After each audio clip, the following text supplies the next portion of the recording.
You're watching Fox 35 News Plus, streaming on Fox Local.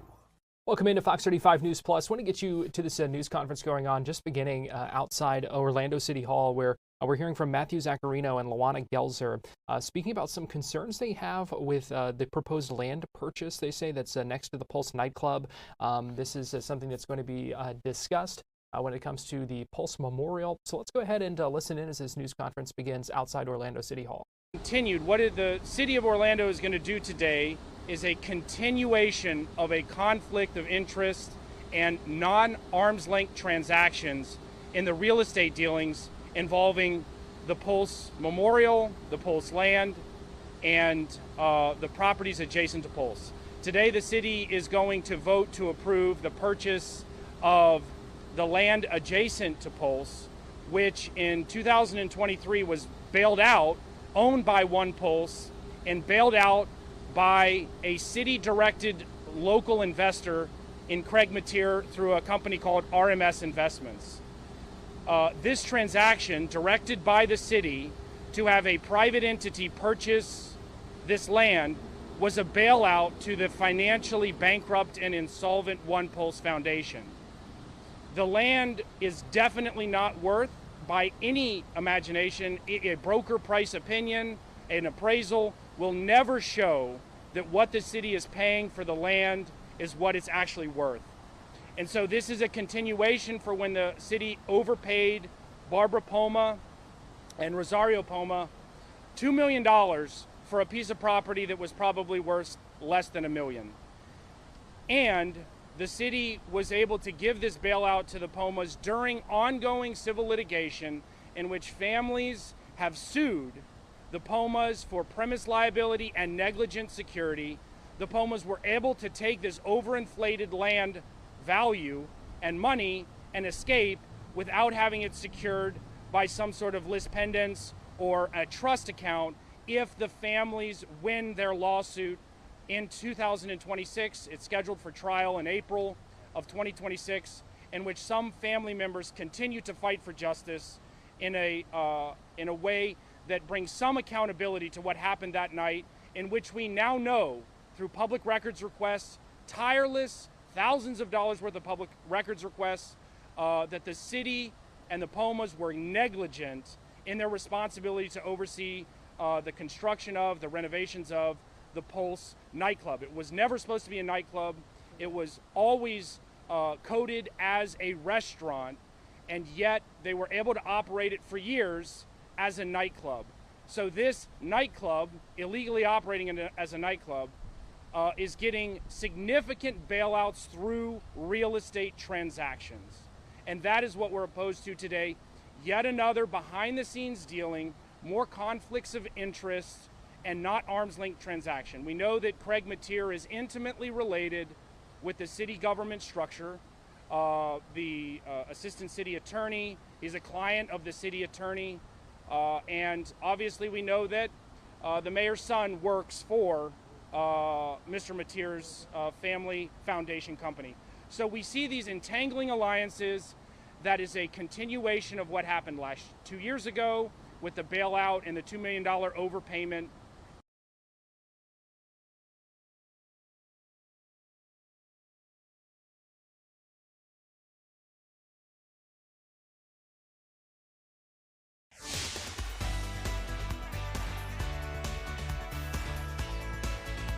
Florida Live starts now.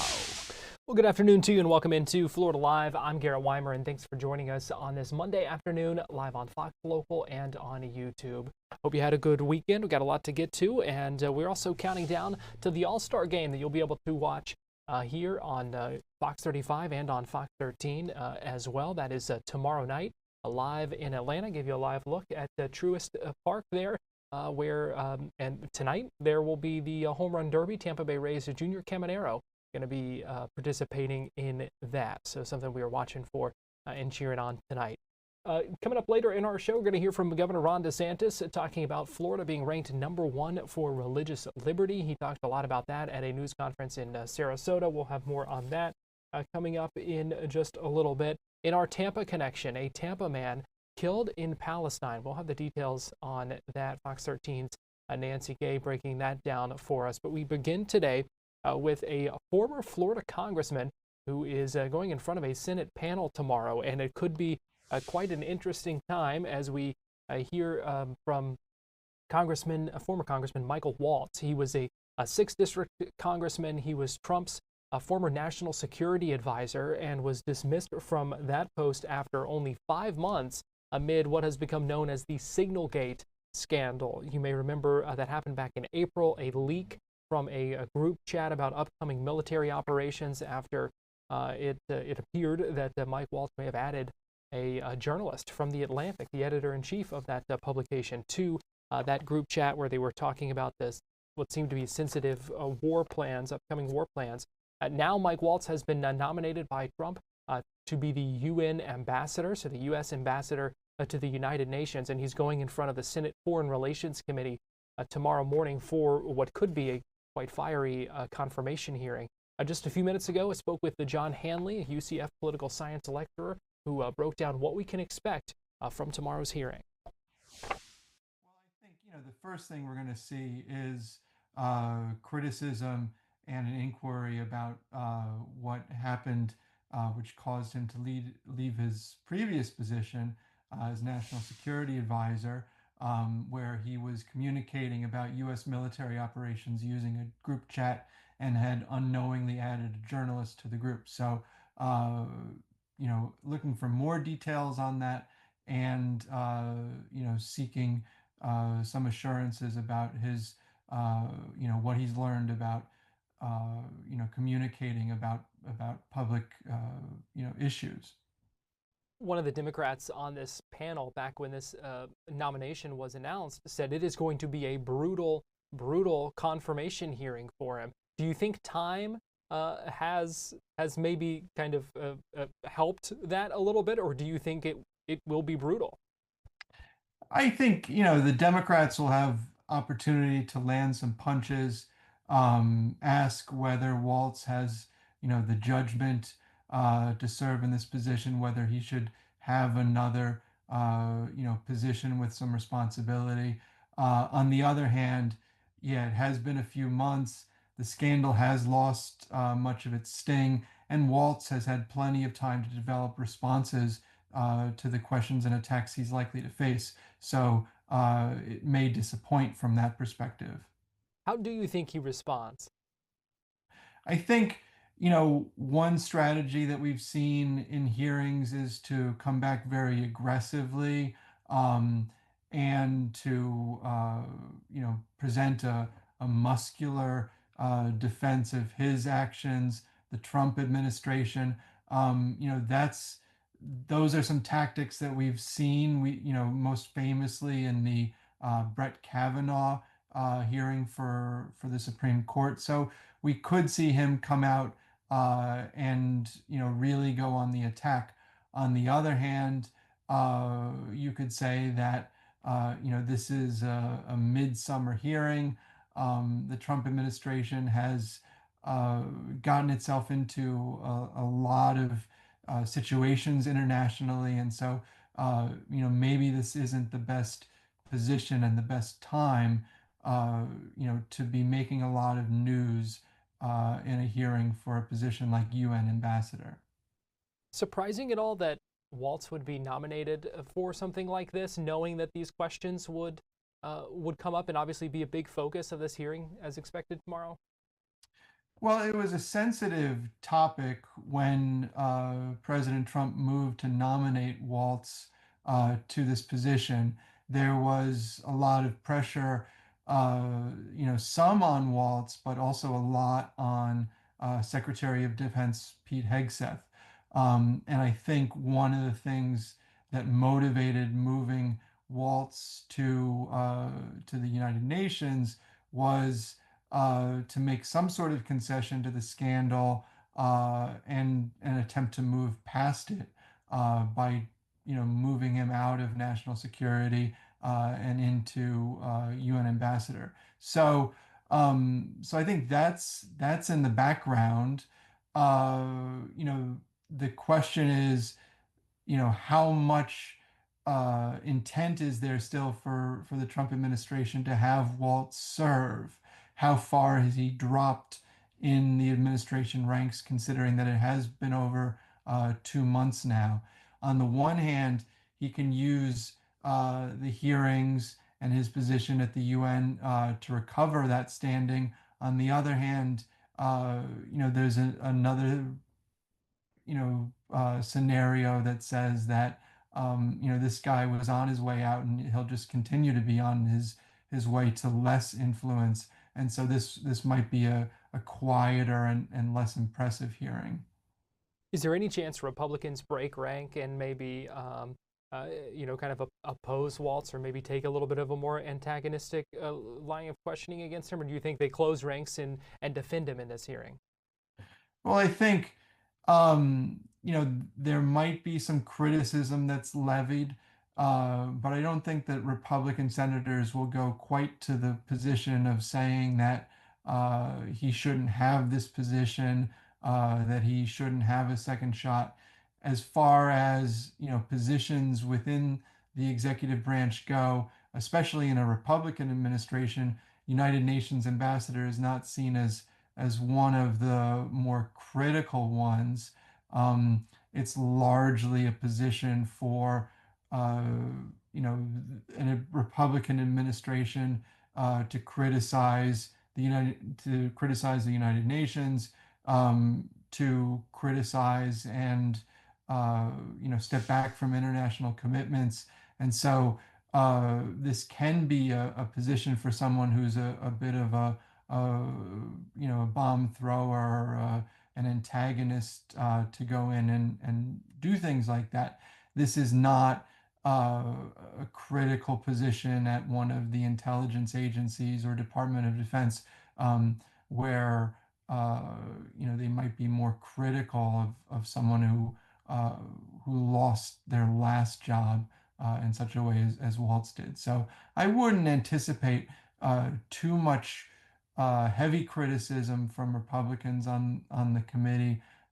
Maybe some gentle reprimands, but probably not going as far as that, and very unlikely to be taking the side of the Democrats. So that hearing again scheduled to begin at 10 a.m. tomorrow, and we will be live streaming that for you here on Fox Local throughout the day as well. We are going to take a quick break here on Florida Live, but we'll be right back with more after this.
Welcome back into Florida Live. I'm Garrett Wymer, and thanks for joining us on this Monday afternoon, live on Fox Local and on YouTube. It is time now for our Tampa Connection. For that, we go to Fox 13 Tampa Bay and digital content producer Nancy Gay. And Nancy, good afternoon. We appreciate you joining us. Good afternoon, Garrett. Thank you for having me. Today we're going to start with the family of a Tampa man who was killed in the West Bank on Friday. They are calling for the U.S. government to get involved immediately.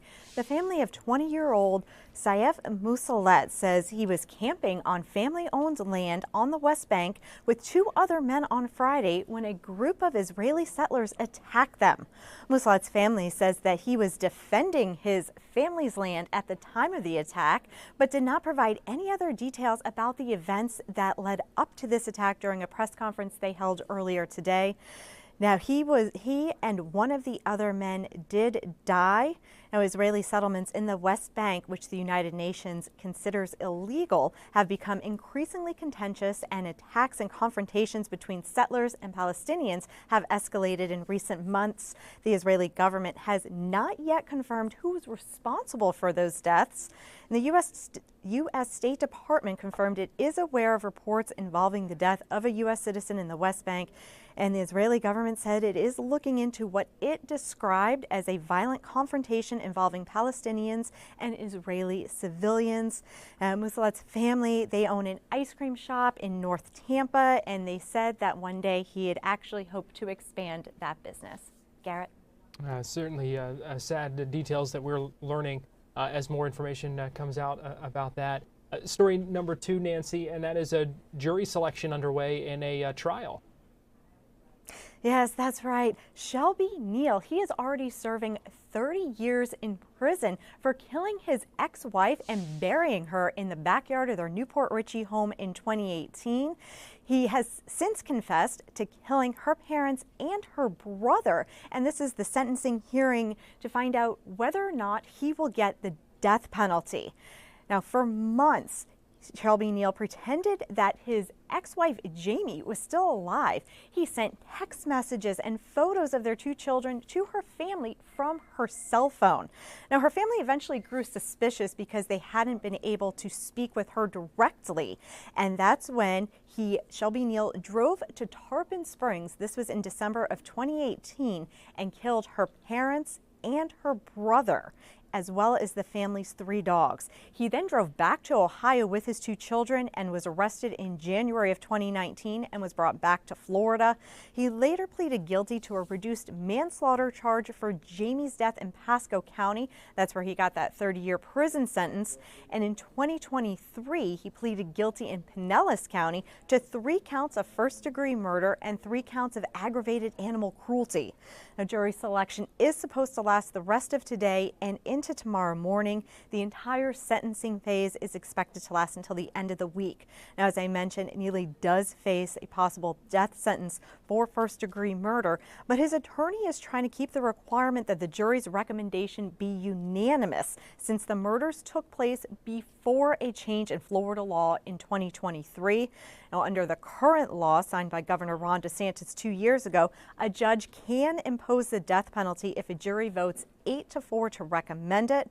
Now, we are being told that court records show that the judge reserved ruling in late June on the defense's motion to require a unanimous vote. Garrett? Going to be interesting to see what comes from that one. And story number 3, light those candles and warm up those vocal cords, because Tampa's celebrating a birthday this week.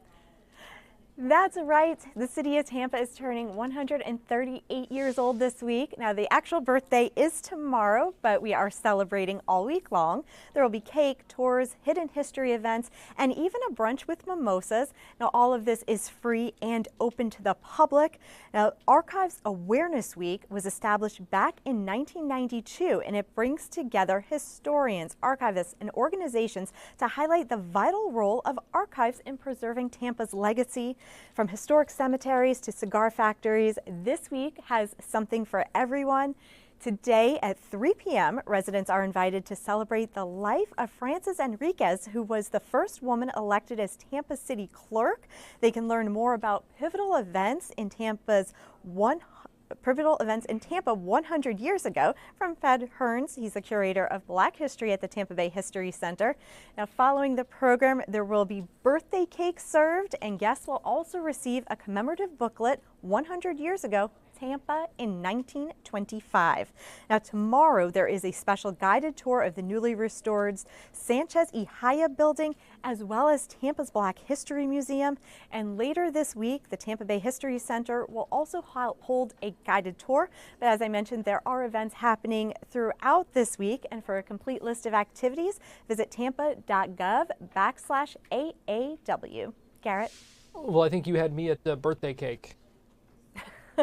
Yes, for sure. You always have to have a reason to have cake, and what better reason than Tampa's birthday? That's right. Fox 13 digital content producer Nancy Gay, we appreciate you joining us for our Tampa Connection today. Thank you. We're going to take a quick break, and we'll be right back.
Welcome back into Florida Live. I'm Garrett Wymer, and thanks for joining us on this Monday afternoon, live on Fox Local and on YouTube. We were just talking with Nancy about Saif Musallet, who is a U.S. citizen, a Tampa resident, who, according to his family and according to Palestinian health officials, was beaten to death in the West Bank on Friday. His family says he was camping with two other men when a group of Israeli settlers attacked his group, killing him and one of the other campers. Again, the U.S. State Department does confirm they are investigating this incident. Now, we had heard a news conference from CARE of Florida, that's the Council on American-Islamic Relations, and they today called for the U.S. government to get involved because they want those attackers arrested and prosecuted. We're gathered here today, incredibly heartbroken and grieving the murder of Saifullah Musallet, a 20-year-old American citizen and resident of Tampa. Saifullah was born in Port Charlotte, Florida. He grew up in Tampa.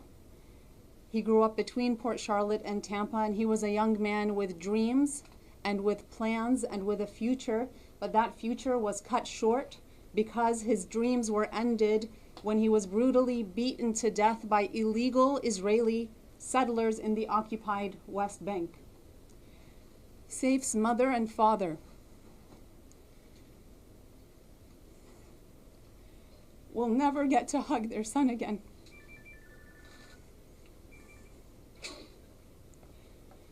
His siblings will never hear him laugh again, and his family will never see him again.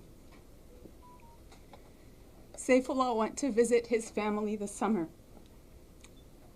Just weeks ago, he was on their ancestral homeland, and he was trying to protect a piece of their land from being taken and stolen by illegal Israeli occupiers. But a mob of Israeli settlers ambushed them, surrounded them, and ambushed him and the two others that were with him, and they beat two of them to death with clubs and bats. Saifullah had more than his land stolen. He had his life stolen at the hands of people that our government continues to fund and protect. Some media reports have indicated that there were clashes between two groups of people, and I want you to know that these are lies. These are lies. There were no clashes. These are the same lies we hear every time a guilty party is guilty of monstrous activity, like what we saw with Saifullah's death. They throw around triggering words to confuse people. They throw around triggering words like terrorism and clashes and fighting to build support, but it is time for us to open our eyes and understand the nature of Israeli aggression and to say enough. There is no confusion in this story. This was a cold-blooded murder, and our government needs to remove the curtain of deception from its eyes and our eyes and demand a stance. Take a stance, and we demand accountability.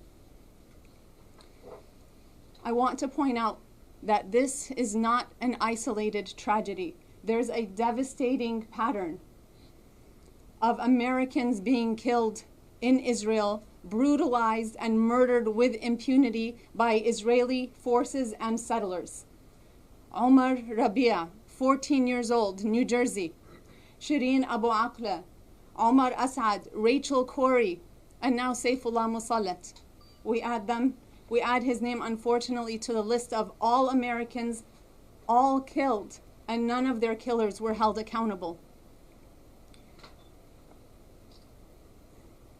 This weekend, I wondered, once again, where is the outrage from our government? Where is the accountability? Where is the justice for a family that is grieving the same type of justice that another family would receive if their child was killed like this?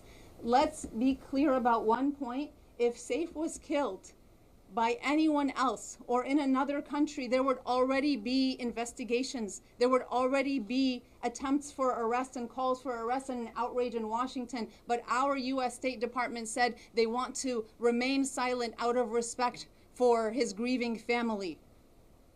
We're not asking, and his family's not asking for silence. We're asking for accountability. So if you want to respond to the family's needs, then speak up. Speak out. It should not be that your passport only protects you if you come from a certain religion or belong to a certain ethnicity. We're calling on President Trump, the U.S. State Department, and the Department of Justice to find those who committed this crime, to arrest them, and to prosecute them under U.S. law for the murder of an American citizen. And we ask every journalist, every elected official, and every American with a conscience, do not let Saifullah's name fade away. Say it, share it, and cover it. Cover it in your reporting. Demand justice in his name. The pain that his family is going through is one that no family should ever experience. To our local Hillsborough County officials, to our mayors, to our county commissioners, to our city council members, one of your residents, an American who lived in Tampa and worked in Tampa, was brutally beat to death. We call on you to publicly condemn this murder, condemn Saifullah's tragic death, make a public statement, be brave, take the path of moral consciousness, be upright, reach out to his family, attend the vigil that we're planning on Saturday, July 19th, in remembrance of this beautiful young man, and stand in solidarity with a grieving family and the Muslim community. We would just One time we took him to a game, the Royals against Tampa Bay, and he was so excited. But then all of a sudden we look over, he was asleep. But you know, he was just that kind. He was just so, and for him to be killed by illegal Israeli settlers, protecting his own land for no reason, just because nobody would step up and help him. After 3 hours, the IDF, illegal Israeli settlers, stopped the ambulance from coming to help him. And when he was brought back, his brother helped him out. And he saw his brother saw him take his last breath. He could not. He was just gagging because of the pain, because of the beating. It was. I mean, I don't know what to say. I mean, it's just. That was from a news conference earlier. I want to get you live now inside the Orlando City Council meeting that is going on right now, as commissioners are discussing the plans for Pulse Memorial. There are 2 items on the agenda right now. We can go into more of that in just a minute, because I want to go ahead and listen in here as we hear them discuss the Pulse Memorial and the plans for it.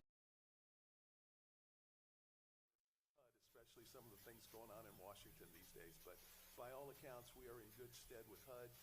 Their funding is important for us and for our housing initiative. So thanks to you and your team for continuing to work with HUD in the way you're doing it. Thank you very much. That's all I've got, Mayor. Thank you. Thank you, Commissioner. Commissioner Ortiz. Thank you, sir. In lieu of the agenda we have in front of us, and I think every other commissioner have mentioned about everything that's been happening in the city, I'm going to go ahead and hold my comments, let Commissioner Stewart. But before we do that, I want to recognize the Sergeant, Marine Sergeant who's here today with us. Could you stand up and give us your name? All right, so we were just hearing some reports right now from the different commissioners. You were hearing what we were hearing from Commissioner Gray a minute ago was him talking about the plans for Pulse, what they want to see come from that memorial long term. And now, just to kind of fill you in here on what's being discussed this afternoon, 2 items on the consent agenda that is about to be considered. One is to begin contract negotiations with the company that will design and build that Pulse Memorial. The top-ranked firm was Gomez Construction. They're based out of Winter Park. They were the top-ranked out of 3 who submitted proposals during that RFP process for the permanent Pulse Memorial. The second item being considered this afternoon is purchasing land that is directly behind the Pulse nightclub site. It's to build some parking, a visitor pavilion as well for that permanent memorial on a couple of different sites right next to the Pulse nightclub building that will be torn down and be part of that memorial. Now, we did hear earlier from an advocacy group that is concerned about that, specifically about that land deal, saying they are fear corruption. They have a number of concerns. If you'd like to see more about that, you can find that on Fox Local. One final note here on the Pulse nightclub shooting memorial. Construction expected to begin in June of next year as we approach that 10th anniversary, with the memorial expected to be completed by the end of 2027. So we will keep monitoring that Orlando City Council meeting and as those items come up for discussion. We're going to take a quick break here on Florida Live, but we'll be right back.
Welcome back into Florida Live. I'm Garrett Wymer, and thanks for joining us. This morning, Governor Ron DeSantis was in Sarasota holding a news conference at the New College of Florida. He celebrated a number of things. The placard said Florida #1 again. This was specifically highlighting Florida's work, he said, to protect religious liberty and a #1 ranking when it comes to religious liberty. He also talked about a ranking that put Florida's economy as the best in the nation 3 years in a row. But again, the main topic of conversation this morning, religious liberty, as Governor DeSantis spoke in Sarasota earlier today. But today we're here because we get to add another #1 ranking to our list of successes. But this one is really, really meaningful. And not that the others aren't. You want to have entrepreneurship. You want to have a lean government. You want to have a strong economy. But today, Florida has earned the #1 ranking amongst all 50 states for protecting religious liberty. And that is something that matters.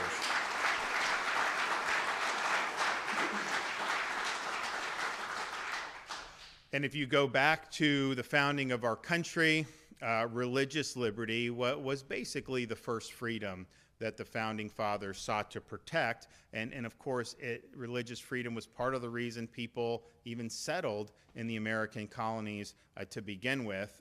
So this is something that is central to the American experiment and central to our way of life, but it is something that has really been under assault in recent years, particularly over the last decade or so. And I'm just proud to say we have a strong record of protecting this first freedom throughout the state of Florida. I mean, just think of what we did to protect parents' rights in the state of Florida. Parents have a fundamental right to direct the education and upbringing of their children in this state, and that includes religious instruction and students' ability to practice faith. I also signed legislation requiring teachers in classrooms in Florida public school when they start the school day to set aside time for a moment of silence so that students have an opportunity to pray before the day's events happen.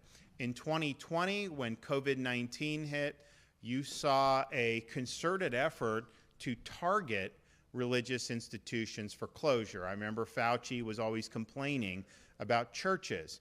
And so you had a lot of places around the country, they'd have liquor stores open, but they would have churches closed. Now, we didn't do that in Florida at the state level, but you did have in those early days of COVID, people that were really, I think it was hysteria that was really taking over, that were trying to enforce closures based on local ordinances or emergency declarations, and even got to the point where there was one local jurisdiction that arrested a pastor in Florida. And so I think it was the next day I signed an executive order overriding all those local restrictions, saying that religious worship, going to church, that is not only an essential activity, in many ways the essential activity, and that is protected in the state of Florida. So not only did we put the kibosh on the movement to try to snuff out religious worship, and look, at first maybe it was just people were scared, they didn't want to see,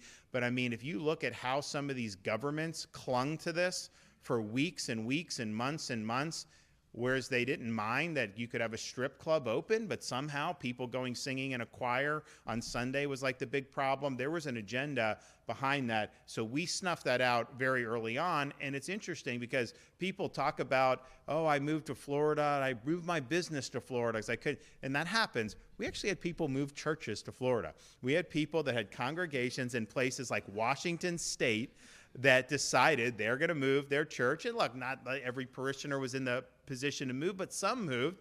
And then they established a church here in the state of Florida. So we were proud on standing on the front lines during those days. Of course, we have signed legislation protecting folks' medical freedoms, particularly when there's religious objections to certain medications. We've also protected physician freedom of speech and physicians' ability to conduct themselves in a way that's consistent with their religious beliefs, particularly when they're being perhaps forced to perform procedures that they disagree with vehemently. That's something that's been done. We've also ensured that, and it's sad that we even have to do this, but we made sure that you can say a prayer before a high school football game. I mean, imagine that. They used to do that as a matter of course. They ended up in litigation in Florida when I became governor, and we've settled that and making clear that that is absolutely appropriate.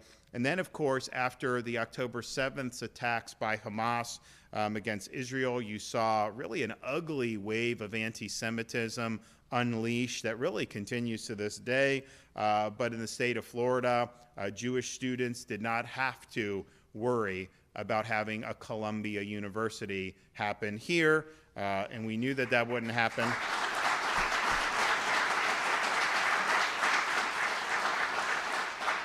And we knew that that wouldn't happen because, quite frankly, if any university president allowed that to happen, they would no longer be university presidents in the state of Florida, and we would make sure that there was accountability very quickly. Last year, I signed legislation which established a statewide school chaplain program and authorized school districts and charter schools to allow volunteer chaplains to be on school campuses and provide additional counseling support for students. You know, it's been, you know, the Founding Fathers, when they adopted the First Amendment, they were trying to prevent government from endorsing a particular religious sect or denomination. They were not trying to say that you could not have faith involved in public institutions. That was never anything that they believed in. And in fact, I think that they viewed it just the opposite. And George Washington said many times, you know, that you needed that. So that had kind of gotten perverted, and it got to the point where in schools, public schools, okay, yes, the public school system in Sarasota is not going to establish Episcopalianism as what people are instructed in, but the flip side is not that there should be no mention of God at all in school, and that people are somehow have to smother their faith. So we've really worked to kind of rebalance this in the direction that the Founding Fathers originally intended, and I think people are better for it, and I think religious freedom is better for it. We're going to take a break here on Florida Live, but we'll be right back.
Welcome back into Florida Live. I'm Garrett Wymer, and thanks for joining us on this Monday morning.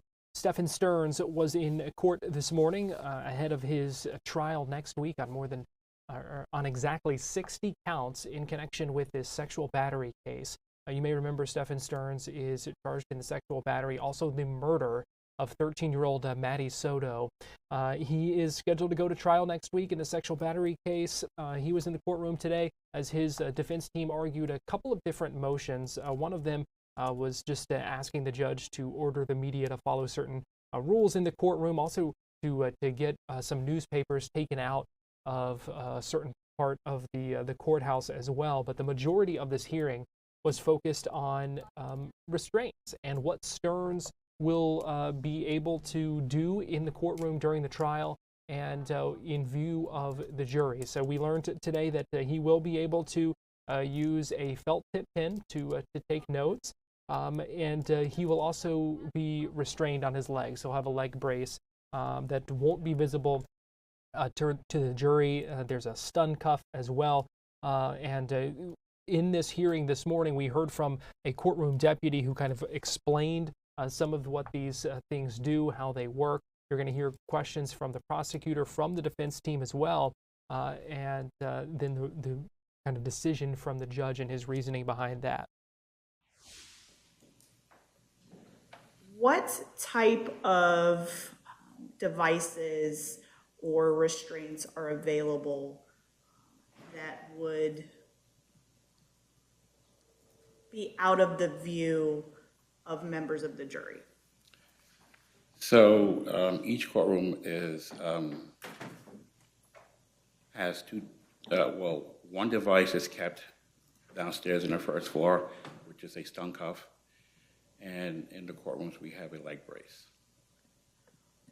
How is a leg brace utilized by court deputies during the pendency of a criminal trial? So a leg brace is essentially a long bar. It has 4 straps, and in the center there's a tab that you can pull so the person can sit down. Otherwise, the bar won't bend. So basically, what happens is when the person sits, it bends, but when they stand up, it just locks, and it prevents the person to run away. Well, they would have to essentially hop away because that leg is stiff. What is the purpose? Let me ask you this. Are there any safety concerns for you as a court deputy in this courtroom should a accused during a criminal trial not be equipped with such a thing as a leg brace?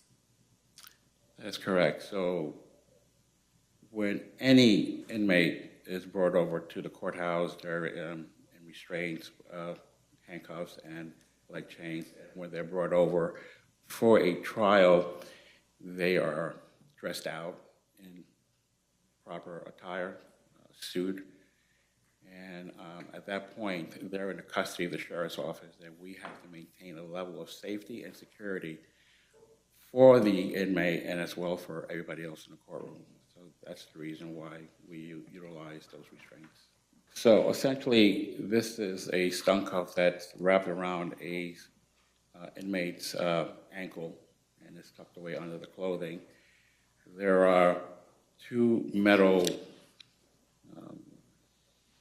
pieces here that is close to the subject's skin, and the strap is placed accordingly and wrapped not tightly but snug that it won't fall off. The remote is this right here, which is kept at all times with a deputy within the courtroom. Nobody knows who has it. It's hit. So to activate this cuff, it's a 2-step process. There's on, and then there's fire.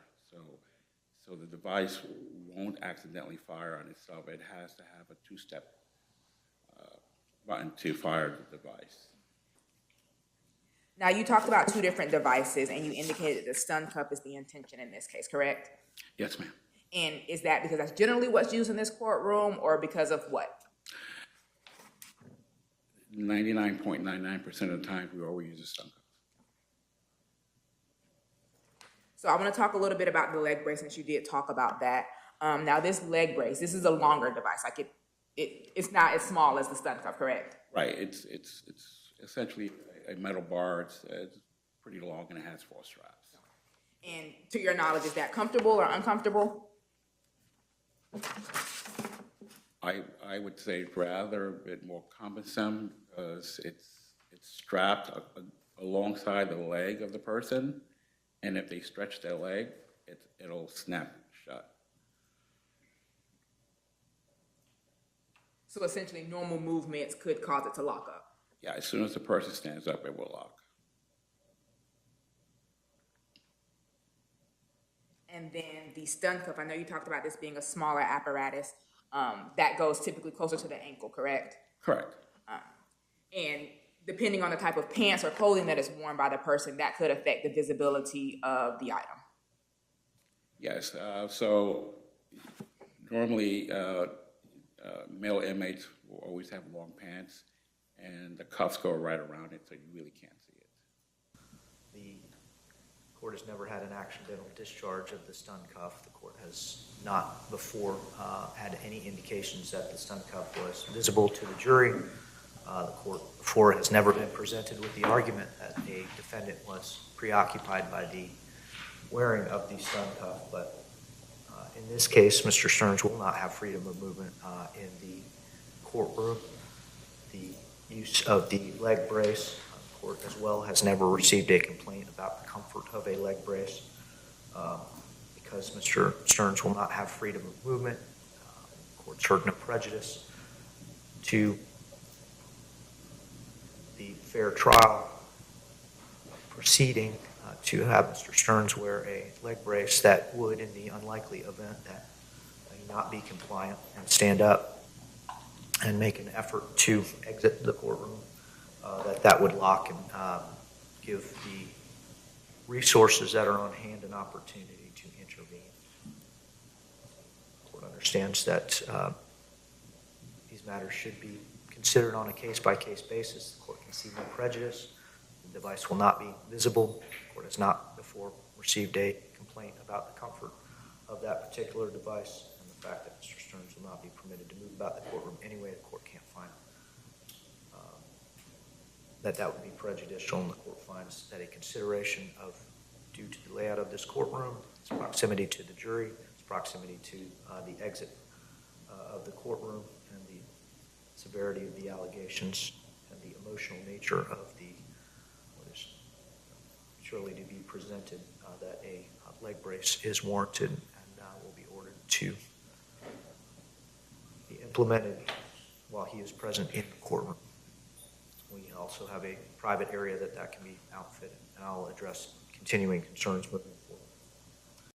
So that was just part of the hearing there this morning in Osceola County, as they talked about those restraints that we will see to keep Stephen Stearns at the defendant's table during the trial. Again, 60 counts of a number of charges in this sexual battery case, scheduled to go to trial next week. Jury selection is scheduled for Tuesday. The hope is to have the opening arguments begin by Friday. We will be streaming that trial gavel to gavel, starting with opening arguments here on Fox Local, so you can join us for that coverage beginning next week. And his murder trial is still scheduled for September. We're going to take a break here on Florida Live, but we will be right back after this.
Welcome back into Florida Live.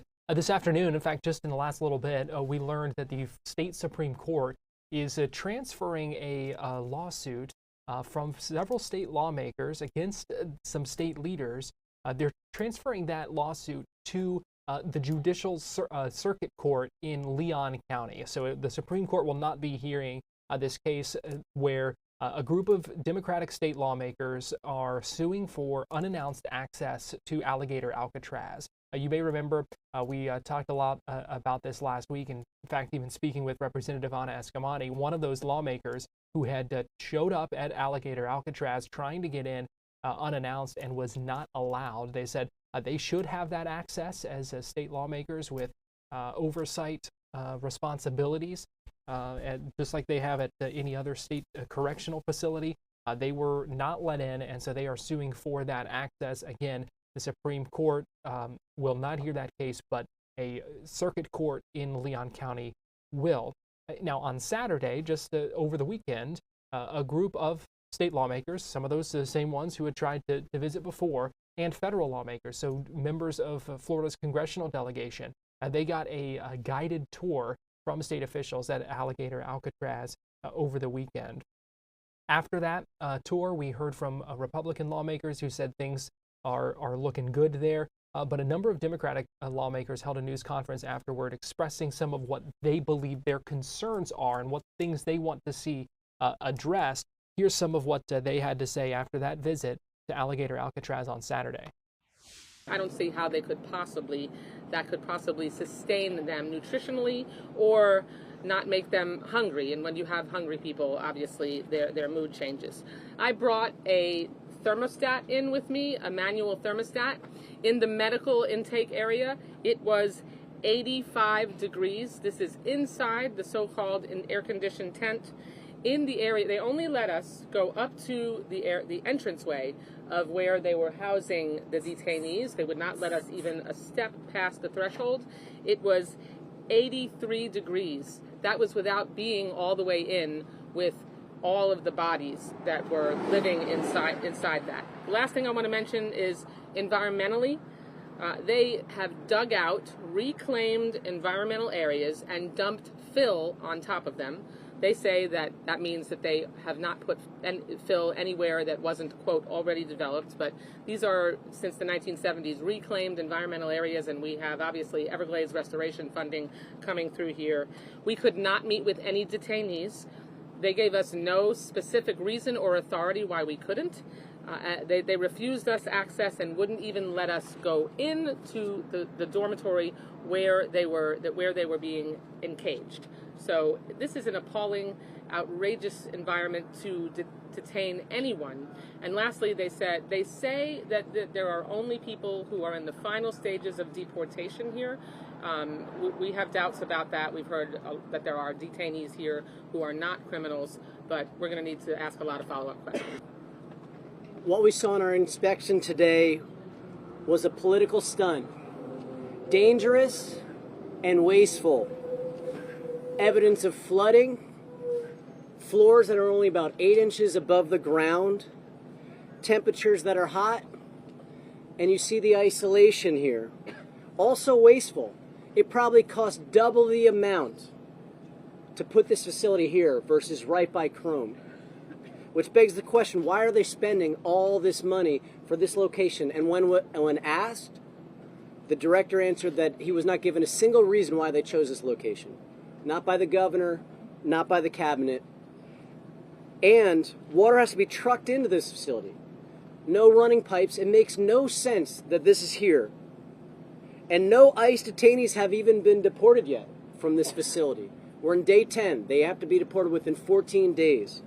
And so one can't help but understand and conclude that this is a total, cruel political stunt meant to have a spectacle of political theater, and it's wasting taxpayer dollars. Congressman Darren Soto there. We also heard from Debbie Wasserman Schultz before that, Saturday after their visit at Alligator Alcatraz. We appreciate you joining us today here on Florida Live. We'll be back at 2 o'clock tomorrow with more. Have a good one.